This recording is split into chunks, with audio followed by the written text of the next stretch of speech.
All right, Mr. Lettuce, I believe we've got you squared away. I sent that medication to your pharmacy. Just go ahead and be sure to take that regularly, and your issue should clear up. Now, is there anything else that we need to discuss today?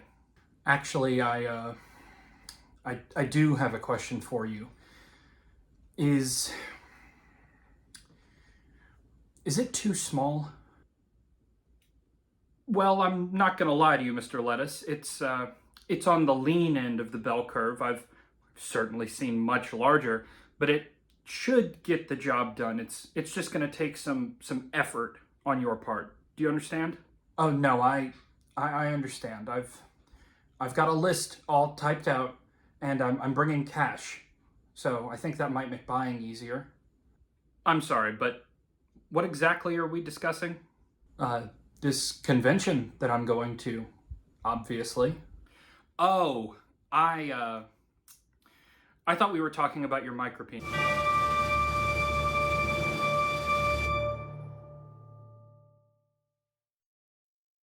Hey everybody, my name's Hagen. Welcome back to Lettuce Comics. Now I could start by saying that small shows can be awesome. What I'm going to say instead is that small shows are awesome, especially this one. Spartanburg Comic-Con is a fantastic one-day show held in upstate South Carolina. And this is a comic collector show. Zero doubt about that. There were, of course, toys and other nerd ephemera there, but most of this building on the Spartanburg Fairgrounds was dedicated to comic books and comic book vendors. Another great thing about the show is that the entry fee was $5, and a lot of people don't consider the entry fee when they're going to conventions, but if you're spending $30, $40, $50 for single day passes to comic book conventions, you automatically walk in with a feeling of pressure to make it worth it. So it's really great to walk into a convention for the price of a footlong and just enjoy a comic book show. And personally, I'm really happy that admission was only $5 because I gave myself a budget of $45 to spend at this show. Brief side note, I feel like as an adult, you have to be ready to spend $40 anytime you walk out of your house. So I feel like it's a nice hunting budget to have. But because I was on this budget, I knew that I had to be smart about how I was going to treat this show. So I walked around and scoped out sort of the temperature of the vendors that were there. I looked to see if there were any that I knew that I had bought from before, and I looked to see where the best dollar bins seemed to be. I ended up visiting 3 different vendors while I was at this show. And the first one was Comics for Cheap, run by James. James had a fantastic dollar bin and a very fair priced as marked bin as well. And his dollar bin was sorted alphabetically. It's very rare that you see a sorted dollar bin. So because he had that kind of organization, it helped me sort of bounce around and look at a bunch of different things. The first thing that I got from his booth was this. This is Vertigo Preview number 1, and the whole reason why I bought it was 1, the cover's really striking. It's got this really neat art style, and you can see on the cover, that is Death of the Endless from Sandman. This book contains original Sandman stories and a preview of Death, the Cost of Living, which is Death's first solo series. I've really been into Sandman lately, so I was really happy to pick this up. The next thing that I got was this. This is Green Lantern number 52 by Jeff Johns and Doug Mahnke. I got it because it's a Blackest Night tie-in, and that event is one that I'm trying to get into and read. And also, it's got a really cool Sinestro cover, and I think Sinestro is a really cool villain, so I'm really happy to pick this up as well. The next thing that I got is Jupiter's Circle number 1 by Mark Millar. Now, a bunch of people say Millar. In interviews, he said that he always went by Miller, but when he came to the United States, people started calling him Millar, and he didn't correct them because he thought it sounded cool, and I can respect that. I know nothing about this series, but it has a pretty cover, and it's a number 1, so why not? The last thing that I got from James Dollar Bin was this.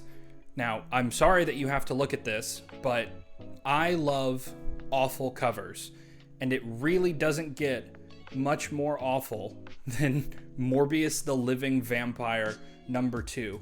This thing is gross.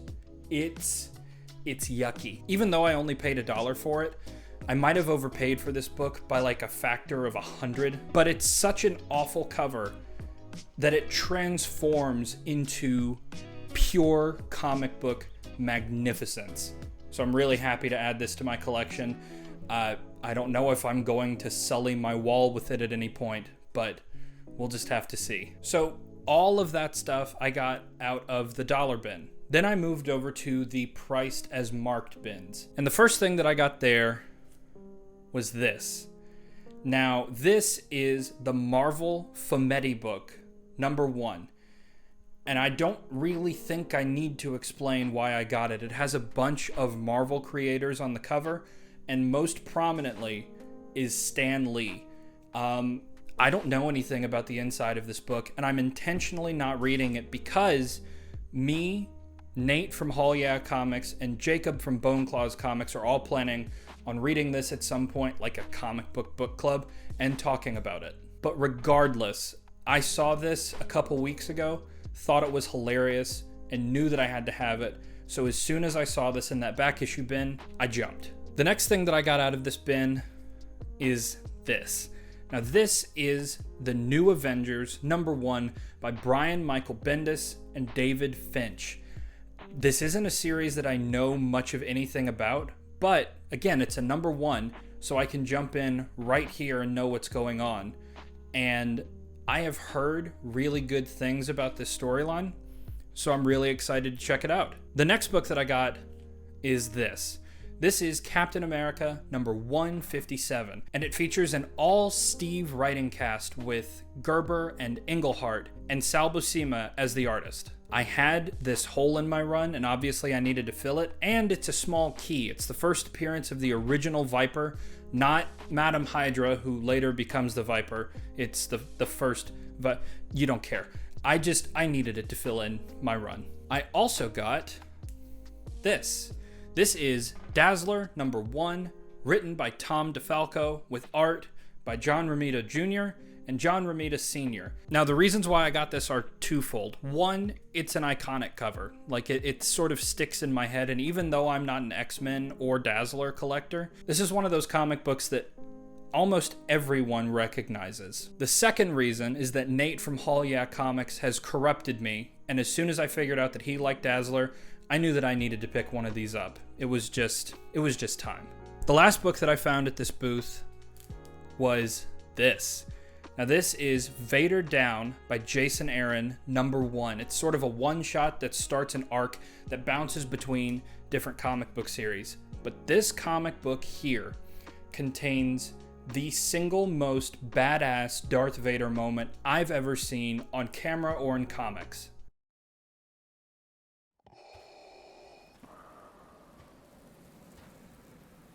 There is power in this place.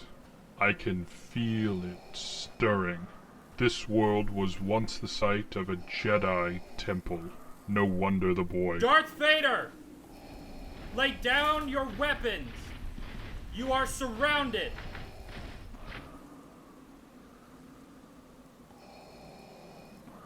All I am surrounded by is fear and dead men.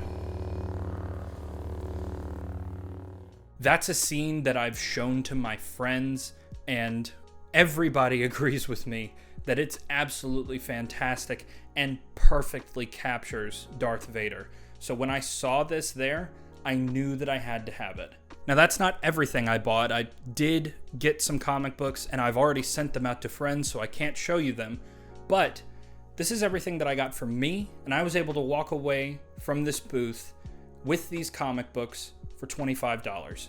Now, I think I got a great deal, but you guys tell me down in the comment section below. The next booth that I visited was really special to me because it was run by Lee, James, and Jerry from The Certified Nerd, one of my local comic book stores. Now, I personally know these guys, so it's really nice to be able to go to a show and support such a nice local business. And before I get into the books that I bought from this booth, I have to tell you about two books that James and Jerry both gave to me. The first book that they gave to me was this. Now this is Hell Yeah #1. But Hagen, I hear you say, that doesn't have Captain America on it. Why would they give that to you? Well, the answer's very simple. Jerry's the guy that gave me this book, and Jerry watches both me and Nate from Hall Yeah Comics. And through simple word association, he thought that Nate would really enjoy this, and I can guarantee you that he will. This book is already on the way to Nate from Hall Yeah. That's why I can't show it off.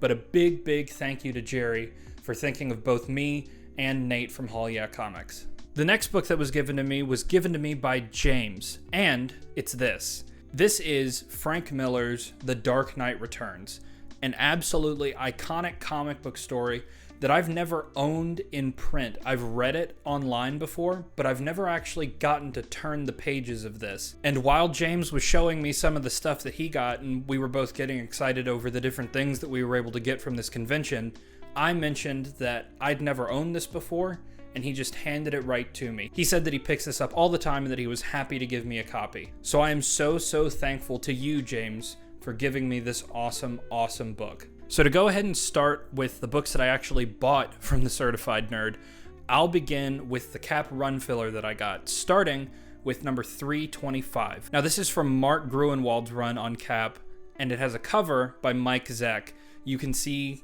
Cap holding Nomad back from punching out a character called the Slug. You can think of him as Equate brand Kingpin. He's basically just Kingpin, but way fatter and less interesting. The next book that I got was this. Now this is Cap number 340, also written by Gruenwald, with inks by Al Milgrom. This is again just to plug another hole in my Captain America Volume 1 collection. The last Cap run filler book that I'm going to show you is Captain America number 439. Now, if you have a heart condition, I would recommend that you turn away from your phone or computer right now, because this features one of the worst sets of 90s power armor that exists. And here it is. This is Captain America number 439. Look at the armor that he's wearing. This is just awful. If you're not familiar, this comes from a period of time where Captain America's super soldier serum is starting to degrade, and it's having really awful effects on him. Without this power suit, he would be paralyzed, and he's still dying with it on, but that's no excuse for this horrible power armor. I mean, look at the mask. It's just awful. I absolutely love it. Moving swiftly along from that travesty, we have this. Now this is The Amazing Spider-Man number 530. I desperately want the first appearance of this armor, the Iron Spider armor, because it's my favorite Spider-Man costume ever. I think it just looks fantastic. And I'm trying to collect the entire Civil War series. I have the main 7 issues, but I want to get every single tie-in that features in this series. Civil War is the main comic event that was going on when I was growing up, so to be able to get all of them would be fantastic, and this helps me do that. Keeping in line with that goal, we've got The Amazing Spider-Man number 536. I haven't gotten to read this yet, but it's a Civil War tie-in, which means I need it. The next book that I got from the Certified Nerd is this. Now this is Guardians of the Galaxy number 23 by Brian Michael Bendis and Valerio Schiti, but with cover art by Christian Ward. And the cover is what drew me to this. I absolutely love this painted style that Rocket's done in. Brief side note, I was deathly terrified of raccoons when I was a kid, but as I've grown up, I'm realizing that they're actually really cute, and I absolutely love this cover. The last book that I picked up from the Certified Nerd is this. Now this is Uncanny X-Men number 51, written by Chris Claremont and art by Bob McLeod. Now, I am not an X-Men collector. I'm not an X-Men fan. So why did I buy this? The reason's very simple. It's an X-Men book that I recognized that was for the right price, and I could potentially trade it to someone for something that I want, even though it would be like run filler for run filler. I love trading books. I'm just really bad at it because up until very recently, the only books I've gotten have been Captain America related, and I don't want to get rid of any of those. I only buy books that I want to keep. but maybe somebody out there has a book that I would appreciate more than they do, and they would appreciate this book more than I do. And that's what trading's all about. I'm actually really considering making a trade box video. If that's something that you might be interested in seeing, please let me know, because it would give me an excuse to do it. So I was able to get every single one of these books for $10. I think that's a fantastic deal, and I'm so thankful to Lee, Jerry, and James. Not just because of the books that I bought from them and that they gave me, but also for the awesome conversations that we had while I was rummaging through their bins. Now, the very last booth that I visited while I was there was Beardy Weirdy's Comics, and it was run by a guy named Rigo. Now, Rigo is also the man responsible for organizing and running Concord Microcon, which I went to this past year on Star Wars Day. And he reached out to me before the show, and we had talked a little bit, but when I got there and introduced myself, he knew who I was, which was crazy, and we had a really fantastic conversation. So even more than the books that I'm about to show you, Rigo, I'm so grateful for the conversation that you and I had. It was very uplifting and nice. I just can't thank you enough. But anyway, the first book that I got at Rigo's table was this. Now, this is Captain America number 283 by J.M. DeMatteis with a cover art by Mike Zeck. Now, I really like this cover. It features the more popular Viper on the front. And more importantly, I didn't already have it. So this plugs a hole in my Captain America collection, and I'm happy to have picked it up. The next book that I got from Rigos Booth is this. Now, this is Dreamwave Productions, Transformers, Generation 1, number 5, Decepticon cover. The whole reason why I bought it is because of who is on the cover, and that is Soundwave. Soundwave is one of my favorite Transformers of all time. It's right in between him and Ultra Magnus. I absolutely love the character, the design, and to see a cover with him on it in this style, I'm just so happy to have picked this up. The last book that I got is very out of my wheelhouse. Mom, if you're watching, look away. This is Lady Death 2, Between Heaven and Hell, number 1. Now, I really couldn't tell you why I bought this book.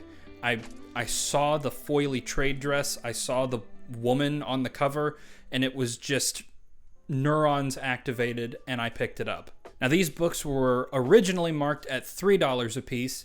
While I was looking through the bins, Rigo came up and said that they were $2 a piece, and when I asked him if he would take $5 for the 3 of them, he said yes. Rigo, I'm so thankful for the deal that you gave me. I'm even more thankful for the conversation that we had. I will definitely be coming back to your booth, and I'll be going to one of your brick and mortar stores in the very near future. So I walked out of Spartanburg Comic-Con with not 1 red cent of my budget left, and I couldn't be more happy about that. Every single one of these books I was able to get for $40. I think that I did awesome. Even more than the books that I got, I had a great time at this con. Spartanburg Comic-Con has a great atmosphere. Every vendor in there is really nice. And I had a lot of great conversations with really great people. So if you're in the area and able, go ahead and follow Spartanburg Comic-Con on Facebook or on Instagram and see if you can make it to the next one, because I really enjoyed my time at this show. And that's all that I have for you guys today. Thank you so much to everybody who watches my videos, who likes and comments, and anybody who's subscribed. I'm really thankful for all of you.